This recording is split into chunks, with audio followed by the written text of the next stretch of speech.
아직도 많은 분들은 비트코인을 어렵게 생각하십니다. 야, 네가 해주는 얘기 듣고 조금 이해는 했는데, 야, 그래도 난 잘 모르겠다. 그러니까 지금 사면 된다는 거지? 이런 말씀을 하시는 구독자님들이 아직도 계시기 때문에 좀 더 쉽게, 최대한 좀 더 쉽게 비트코인을 설명해 보겠습니다. 이번 기회에 비트코인을 한번 제대로 이해해 보고 싶다는 분들은 이번 영상을 쭉 끝까지 들어보세요. 자, 그럼 출발합니다.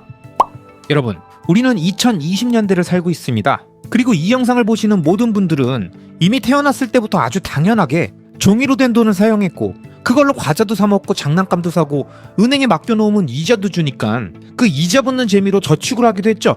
그러다가 나이가 들어서 세상에 나왔더니 다른 사람들은 저축도 하지만 부동산이나 금이나 주식 이런 것들을 사놓고 가지고 있는 사람들이 있다는 걸 알게 됐죠. 그리고 그걸 투자라고 부르는 걸 보면서 저축이 아니라 투자가 답이네, 이런 생각을 하게 됩니다.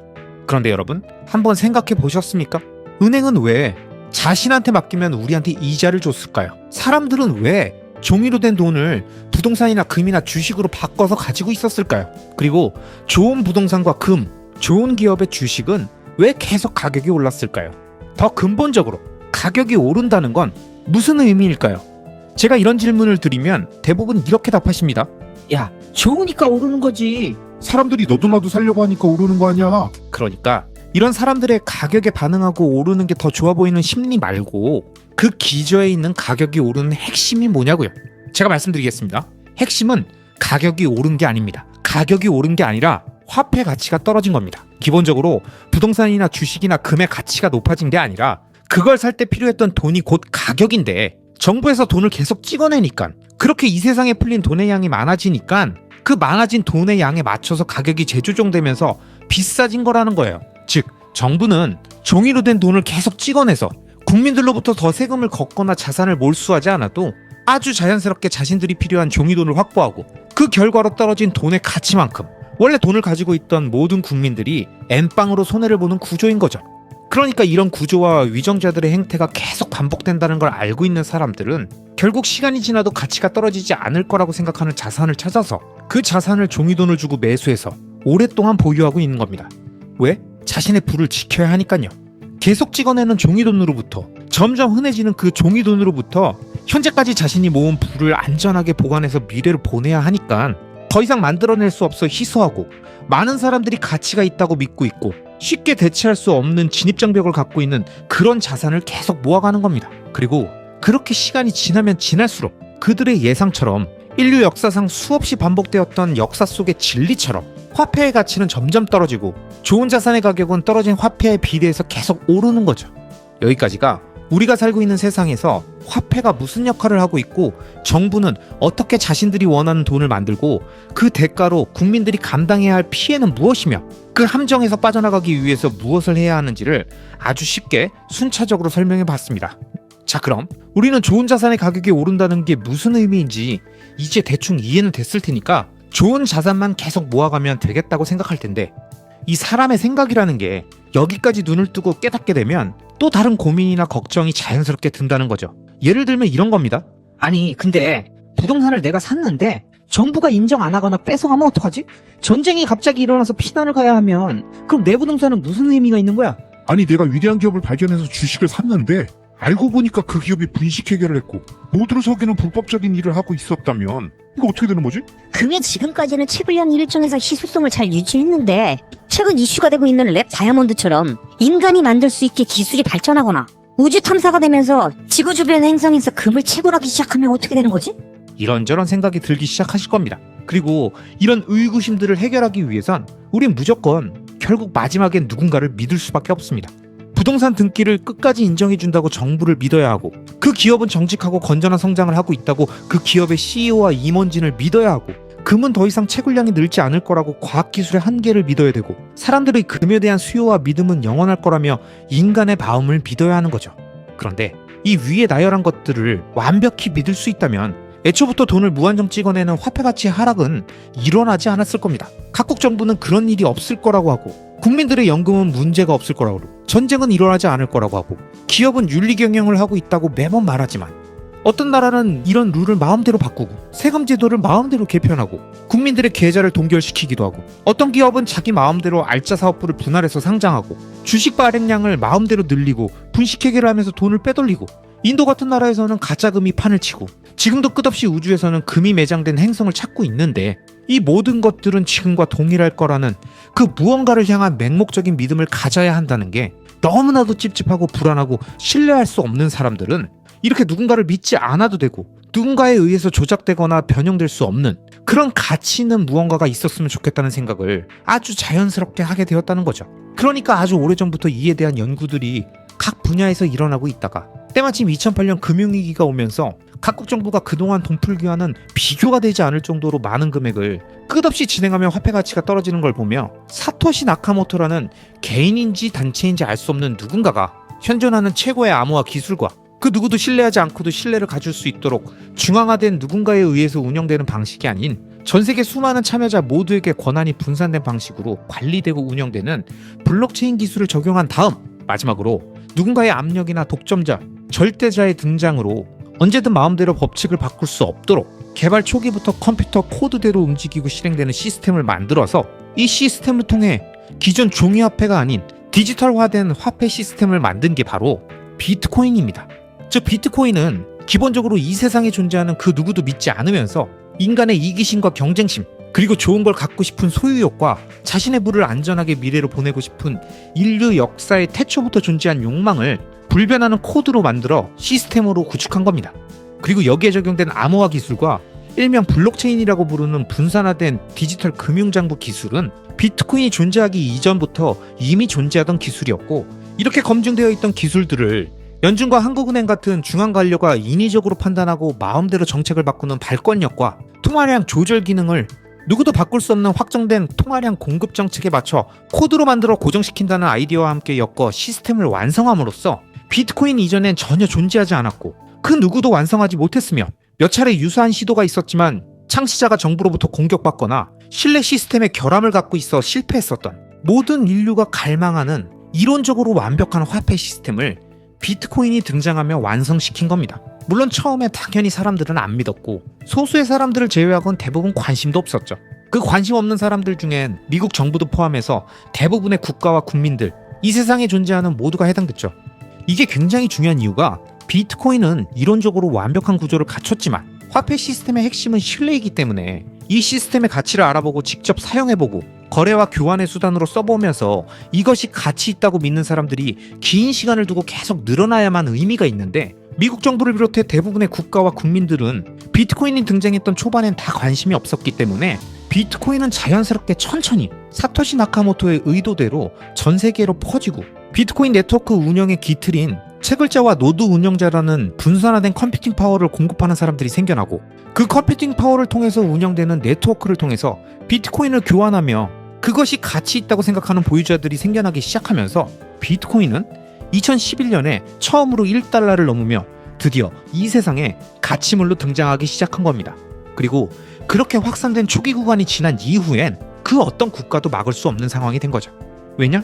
이건 인터넷만 있으면 전 세계 어디든 존재할 수 있는데 전 세계에 있는 인터넷을 모두 없애지 않으면 멈추지가 않아요. 그리고 중앙 서버가 없으니까 당연히 한 군데만 공격하거나 압수할 수도 없고 창시자인 사토시 나카모토는 2011년 4월 이후에 이미 세상에서 자취를 감추고 사라졌으니까 마음에 안 든다고 고소할 수도 없고 구속할 수도 없고 법정에 부를 수도 없고 그 사람을 압박하겠다고 자산을 압류할 수도 없는 거죠. 그렇다고 관련 재단이 있는 것도 아니고 회사가 있는 것도 아니고 그러니까 당연히 국가가 제재할 수 있는 게 아무것도 없는 상태에서 사람들은 조금씩 이걸 이용해서 자신의 종이돈을 비트코인으로 바꿔놓으면 그 누구를 믿지 않아도 안전하게 자신의 부를 미래로 보낼 수 있다는 걸 하나 둘씩 눈치채기 시작하니까 이 세상에 존재하는 모든 것들이 그렇듯 공급과 수요에 따라서 찾는 사람들이 늘어나니까 가격은 급격하게 오르기 시작하고 그러니까 그 가격에 반응한 사람들이 돈이 될 것 같으니까 더 무리해서 달려들고 이런 사람들의 심리를 이용해서 카지노 하우스 같은 거래소들은 20배, 50배, 100배짜리 레버리지 선물 거래를 부추기기 시작하는 거죠.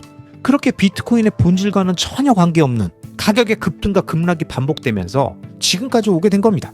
그리고 비트코인에 관심 없는 사람들은 이렇게 요동치는 가격만 바라보면서 비트코인은 도박이고 투기고 사기라고 하는 거죠.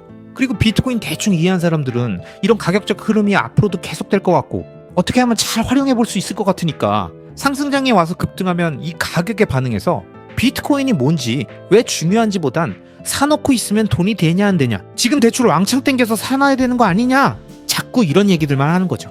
그런데 여러분, 제가 굳이 이미 비트코인에 대해서 잘 알고 계시는 제 채널의 구독자님들도 많은데 일부러 어려운 용어 같은 건 거의 안 쓰고 쉽게 비트코인이 뭔지, 왜 등장했는지, 뭘 해결하려고 한 건지를, 그게 왜 의미 있는 건지를 설명드리는 이유는 이걸 정확히 이해해야 여러분이 가격에 반응하지 않고 비트코인을 접근할 수 있기 때문입니다.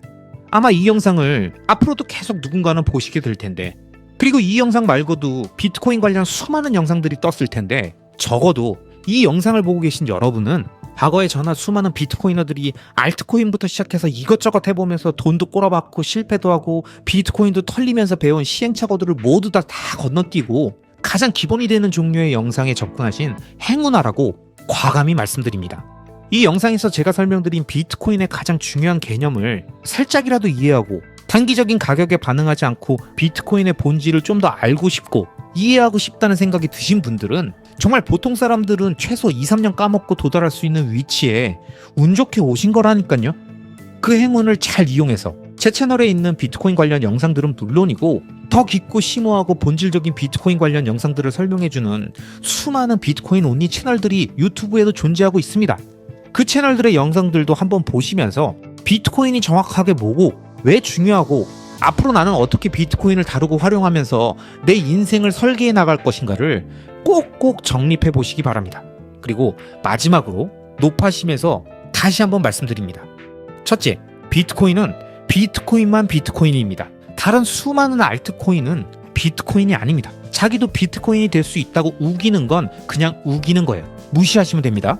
둘째, 비트코인은 지금껏 등장한 적이 없었기 때문에 성공했고 이 세상에 뿌리내린 화폐 혁명이지, 비트코인을 따라하겠다고 말하는 다른 알트코인이 아무리 흉내를 내고 사탕발림으로 꼬신들 똑같은 일은 반복될 수가 없습니다.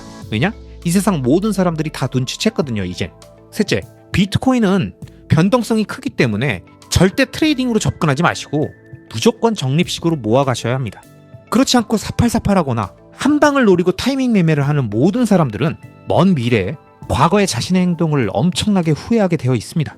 넷째, 비트코인은 그 누구도 신뢰하지 않아도 신뢰를 가질 수 있는 유일한 시스템이기 때문에 가치가 있는 것이고요. 그게 부동산, 주식, 금과 다른 가장 중요한 특징입니다. 그렇기 때문에 비트코인은 꼭 스스로 보관해야지 거래소나 이자를 주겠다는 업체들한테 맡기는 순간 여러분의 비트코인은 여러분의 것이 아닙니다. 그 순간 다른 사람한테 뺏기는 거라는 걸 꼭 기억하세요. 이와 관련된 영상은 제가 위에 카드로 띄워놓겠습니다. 마지막 5번째, 비트코인 ETF가 나왔다고 그 상품을 사는 건 블랙록이 만들었던, 피델리티가 만들었던 뭐든 다 파생상품 종이 쪼가리지 비트코인이 아닙니다. 이건 역시 내 비트코인을 다른 사람이 갖고 있고 나한텐 가격만 표시해주는 거기 때문에 내가 언제 어디든 비트코인을 옮길 수도 없고 자신의 주식 계좌가 동결되는 순간 뺄 수도 없으며, 그렇기 때문에 비트코인이 갖고 있는 장점이 아무것도 없이 그냥 비트코인 가격과 연동된 파생상품일 뿐이라는 걸 꼭 기억하셔야 합니다. 100년 동안의 흐름을 살펴보니까 금은 매년 2%씩 인플레이션이 일어나고 있었습니다. 즉 내가 가진 금의 가치는 36년마다 절반으로 줄어든다는 거죠. 저는 금 같은 무언가가 필요하다고 생각했죠. 하지만 문제는 금은 전통적인 자산이라는 점입니다. 19세기에는 최고의 아이디어였지만 20세기에는 완벽하게 작동하지 않았습니다. 그래서 이런 생각을 했습니다. 만약 누군가 디지털 금을 설계한다면 어떨까? 공학자의 관점으로 돌아가서 금을 어떻게 고쳐서 완벽하게 만들 수 있을까? 라는 질문을 던진 거죠. 그리고 답은 명확했습니다. You make it impossible to mine anymore. 더 이상 채굴할 수 없게 만든다. 2020년 코로나 팬데믹이 시작된 이후 자신의 회사가 위기에 빠지고 도저히 해결책이 보이지 않는 상황이 되자 그제서야 금융에 대한 자신의 무지와 좋은 자산을 소유해야 된다는 생각에 돈이란 무엇인가라는 근원적인 질문을 스스로에게 던지다가 결국 경제적 에너지를 무기한 저장할 수 있는 유동성과 대체성을 가진 자산이 필요하다는 생각에 이르게 되는 과정이 나와 있었습니다. I'm looking for money. And eventually I get to gold.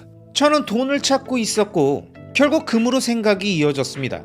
5억 달러어치 금을 사야 할까? 라는 고민이 들었죠. 그때 제 변호사가 저를 보면서 말했습니다. 마이크, 70년대나 80년대에 금이 온스당 800달러였다는 걸 기억하세요. 그리고 그 뒤로 20년 동안 아무 움직임이 없었죠. 조심하는 게 좋을 겁니다. 금은 아마도 죽은 돈일 수도 있어요. 저는 책상에 앉아 세상이 무너져가는 걸 보고 있었습니다.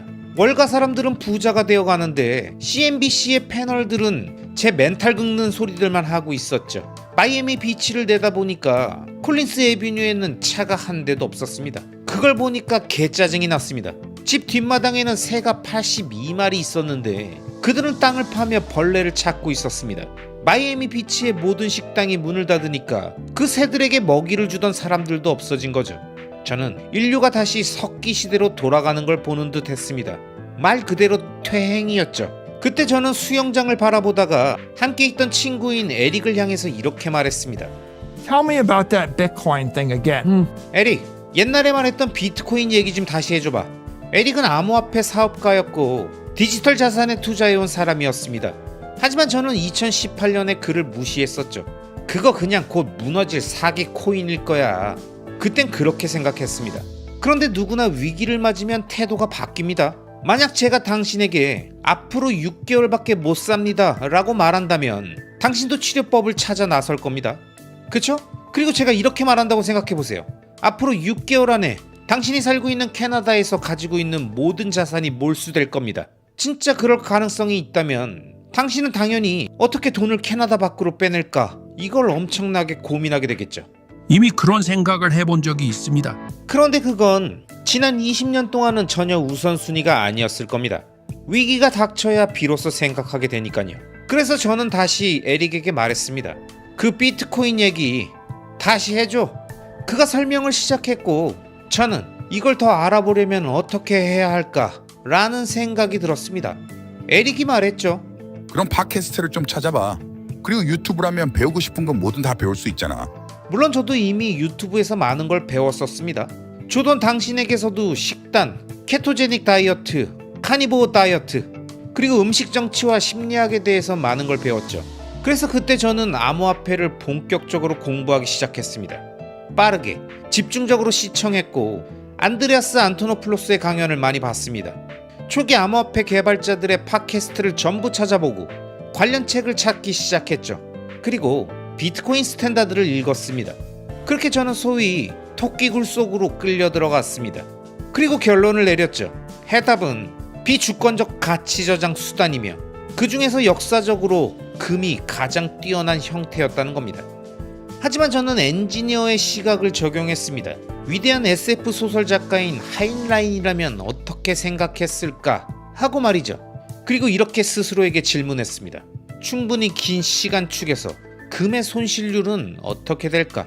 단기적으로 생각하는 사람들은 몇 주, 몇 달, 아니 몇 년을 기준으로 판단하겠죠. 그래서 저는 이렇게 생각했습니다. 그럼 100년 단위로 해보자. 그리고 100년 동안의 흐름을 살펴보니까 금은 매년 2%씩 인플레이션이 일어나고 있었습니다. 즉 매년 금이 채굴되면서 2%씩 공급이 늘어나고 있었던 거죠.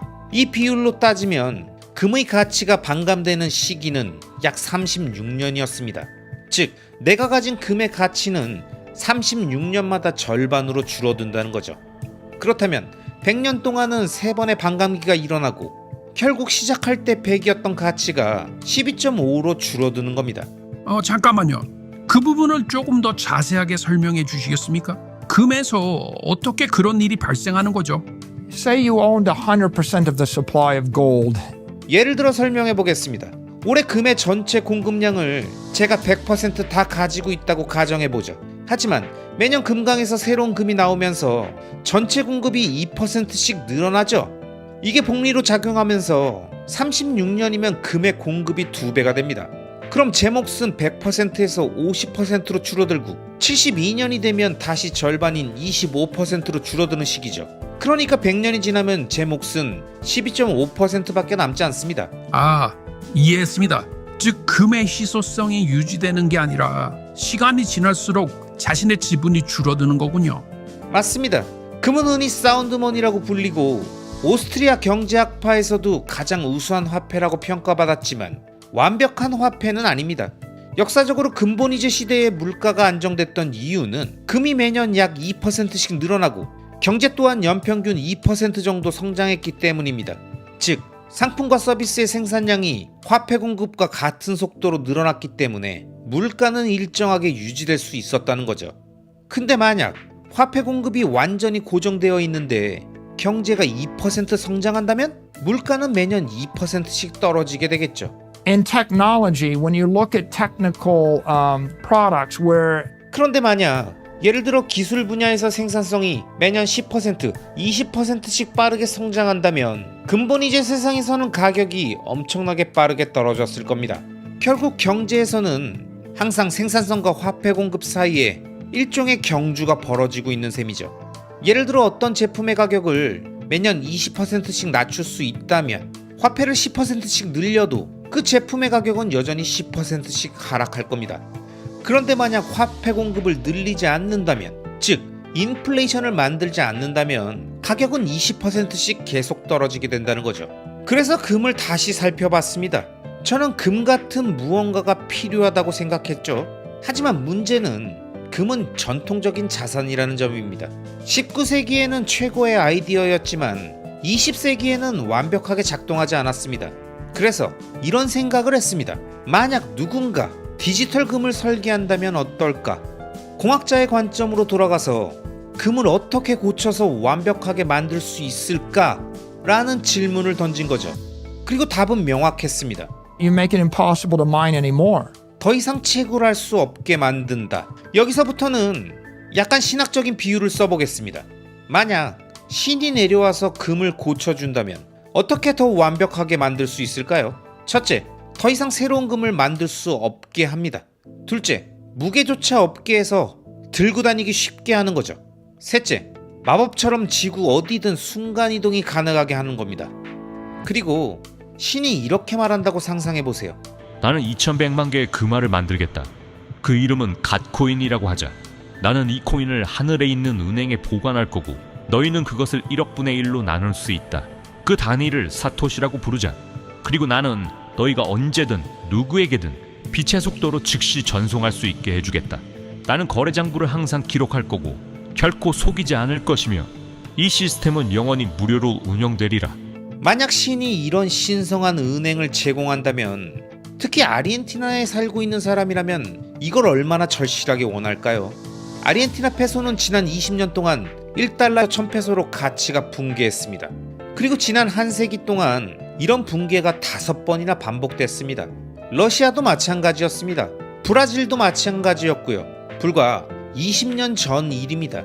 독일에서도 화폐는 여러 번 붕괴했었죠. 문명을 공부해보면 알 수 있습니다. 듀란트의 책을 보면 16세기 러시아에서도 화폐가 붕괴했다고 나와 있습니다.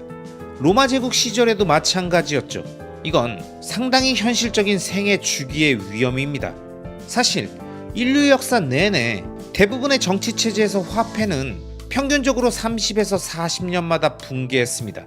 그리고 지난 100년 동안 가장 성공한 화폐는 달러였습니다. 미국은 20세기의 모든 전쟁에서 승리했죠. 제가 사는 마이애미 비치의 집은 1930년대에 10만 달러였는데 100년 뒤에는 1억 달러가 되었습니다. 그동안 달러의 구매력은 99.9% 붕괴되었습니다. 20세기의 승리자, 세계 최고의 화폐조차도 가치가 99.9%나 사라진 겁니다. 빠르게 계산해보면 답이 나옵니다. 연평균 약 7%의 인플레이션이 있었던 셈이죠. 7%라고요? 세계 최고의 화폐가요? 근데 그 인플레이션 수치는 어떻게 계산한 거예요? 인플레이션 수치 계산은 항상 계산 방식은 간단합니다. 72를 나누면 됩니다.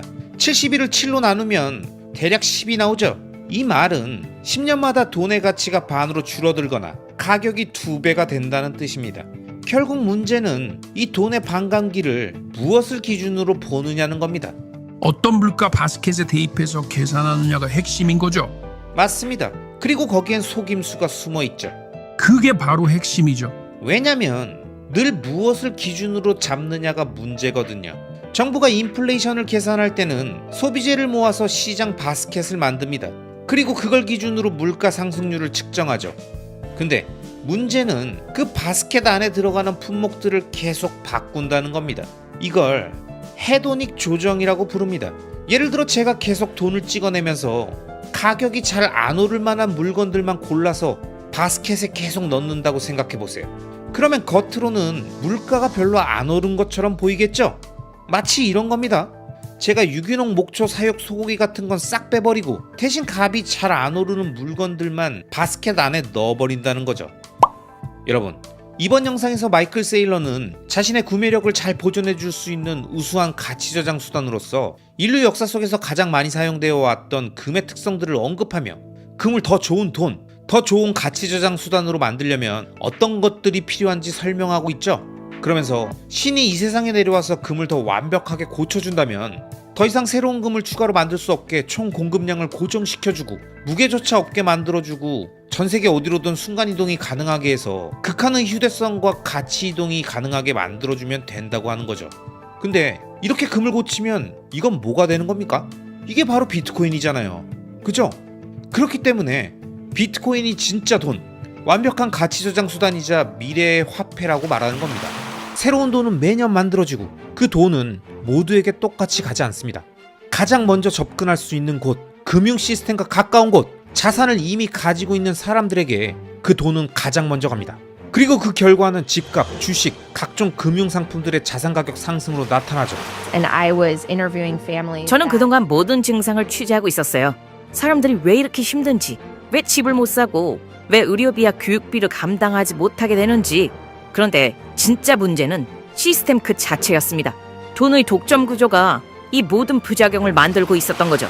비트코인이라는 렌즈를 끼고 세상을 보면 그때부터 뉴스가 다르게 보이기 시작합니다. 왜 자산 격차가 벌어지는지, 왜 젊은 세대가 희망을 잃는지, 왜 열심히 일하는 사람들만 계속 불리해지는지, 이런 것들이 다 새로운 관점으로 보이잖아요.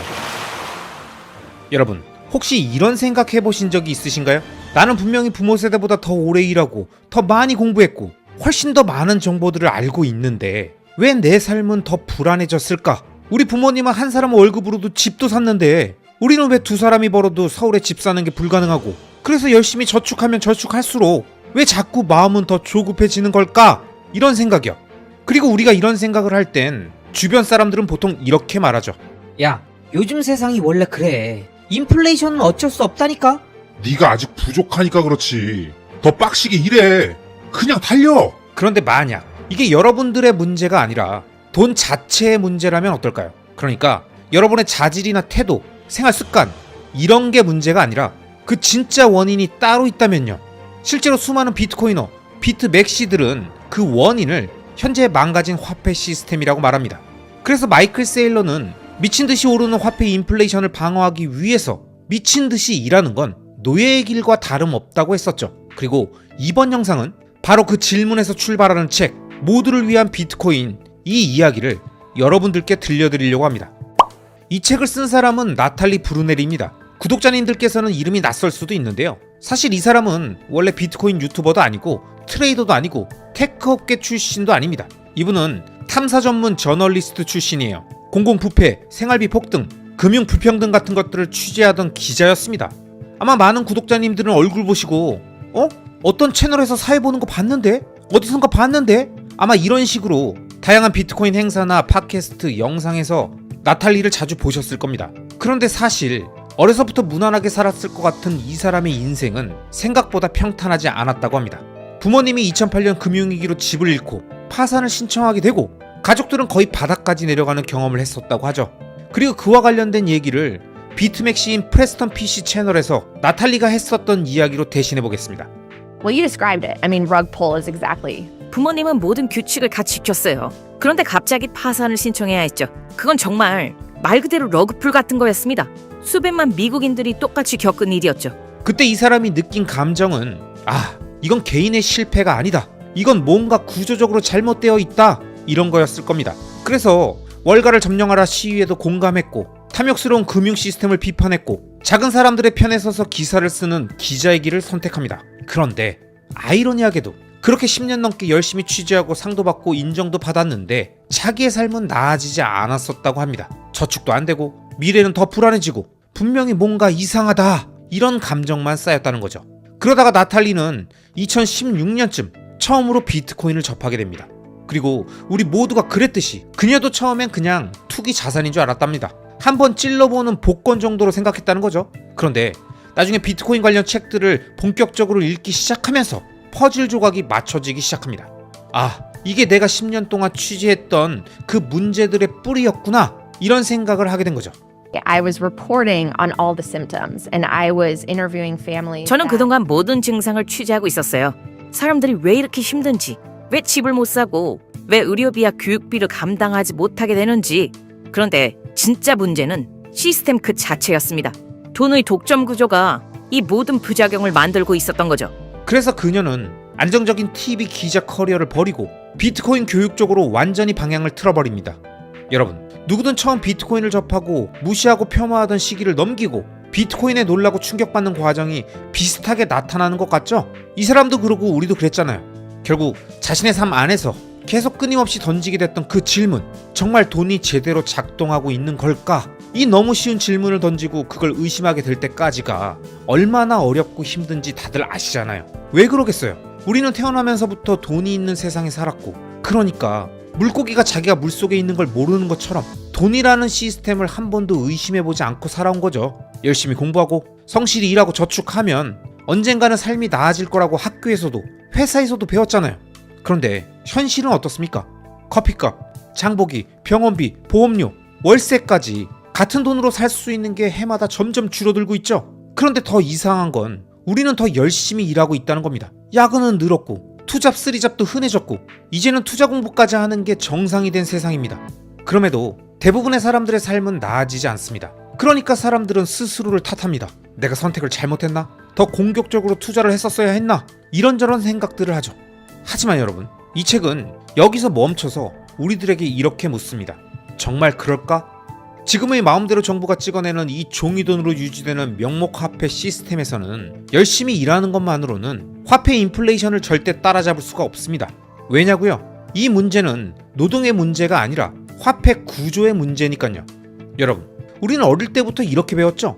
열심히 일하고 저축하면 미래가 안정된다. 근데 지금 현실은 어떻습니까? 완전 다르죠? 통장에 넣어둔 돈은 가만히 있어도 가치가 줄어듭니다. 마치 햇볕 아래 꺼내놓은 얼음 조각 같은 거죠. 그러니까 사람들은 원치 않게 투자라는 세계로 밀려 들어가고 있는 겁니다. 주식, 부동산, 레버리지, 리스크 관리까지 원래는 전문가 영역에 있었던 것들을 모두가 떠안게 된 겁니다. 근데 이게 정상일까요? 이 책에서는 정말 중요한 관점 전환이 하나 나옵니다. 바로 우리가 알고 있는 인플레이션, 그러니까 물가가 오르는 현상은 사실 결과일 뿐이라는 겁니다. 진짜 원인은 바로 돈이 계속 늘어나는 구조라는 거죠. 많은 비트코이너 분들은 이미 알고 계시겠지만 새로운 돈은 매년 만들어지고 그 돈은 모두에게 똑같이 가지 않습니다. 가장 먼저 접근할 수 있는 곳, 금융 시스템과 가까운 곳, 자산을 이미 가지고 있는 사람들에게 그 돈은 가장 먼저 갑니다. 그리고 그 결과는 집값, 주식, 각종 금융상품들의 자산 가격 상승으로 나타나죠. 반대로 임금으로 살아가는 사람들은 물가가 다 오른 뒤에야 그 영향을 몸빵으로 맞습니다. 월급이 오르기도 전에 집값이 오르고 보험료가 오르고 식비가 오르죠. 그러니까 체감은 아무리 벌어도 제자리인 느낌, 딱 이건 거죠. 근데 이건 노력 부족의 문제가 아닙니다. 출발선 자체가 다른 게임입니다. Wait, what happened here? Because you're telling me that inflation is around 2%, but my CPI는 2%라고 하는데 제 실제 생활비는 40에서 50%가 올랐어요. 이건 정말 말이 안 되는 겁니다. 진짜 문제는 돈의 공급이 계속 늘어나고 있다는 거예요.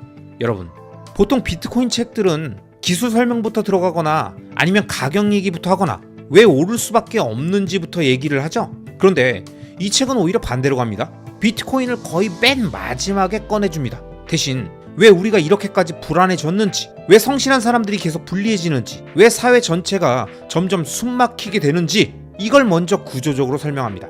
그리고 나서 비트코인을 투자 상품이 아니라 대안적인 화폐 시스템으로 꺼냅니다. 누군가 마음대로 늘릴 수 없는 돈, 정해진 규칙이 바뀌지 않는 시스템, 시간이 지나도 가치가 훼손되지 않도록 설계되어 있는 화폐, 이 얘기를 제일 마지막에 하는 거죠. 근데 이게 왜 중요하냐면 주변 사람들한테 비트코인 설명해 보신 많은 구독자님들은 잘 아시죠? 처음부터 비트코인 얘기하고 미래의 화폐 시스템이라고 하면 거의 미친놈, 망상병 환자 취급당합니다. 왜냐고요? 우리는 너무 오랫동안 돈은 원래 이런 것이라고 당연히 받아들이면서 살아왔기 때문입니다. 마치 물고기가 자기가 물속에 있는 걸 모르는 것처럼요. 그래서 이 책에서는 비트코인이 모든 문제의 해답은 아니지만 우리가 왜 이렇게 불안해졌는지를 처음으로 이해하게 해준 도구라고 아주 소프트하게 설명해주고 있습니다. 여러분 잘 알고 계시죠? 비트코인이라는 렌즈를 끼고 세상을 보면 그때부터 뉴스가 다르게 보이기 시작합니다. 왜 자산 격차가 벌어지는지, 왜 젊은 세대가 희망을 잃는지, 왜 열심히 일하는 사람들만 계속 불리해지는지, 이런 것들이 다 새로운 관점으로 보이잖아요. 저는 이게 비트코인의 특징, 그리고 비트코인을 알려주는 좋은 서적들의 특징이라고 생각합니다. 특히 이 책은 지금 당장 비트코인을 사라 이렇게 말하지 않습니다. 대신 돈을 다시 생각해봐라, 시스템을 이해해라, 그래야 장기적으로 흔들리지 않는다, 이렇게 말하는 거죠. 그래서 저는 이 책이 비트코인 책이기 이전에 돈에 대한 사고방식을 바로잡는 좋은 책이라고 생각합니다. 장기 투자를 이야기하시는 분들, 자산 가격이 아니라 자산의 성질을 이해하고 싶으신 분들, 그리고 왜 이렇게 사는 게 힘든지 그 근본적인 답을 찾고 싶으신 분들은 한 번쯤 읽어보시면 어떨까 싶습니다. 돈은 가격이 아니라 돈의 구조를 이해하고 싶으신 분들이나 주변 사람들에게 비트코인을 가볍게 거부감 없이 알릴 때 분명 도움이 되실 겁니다. 아시겠죠? 그럼 오늘도 끝까지 함께 해주신 모든 구독자님들을 리스펙합니다.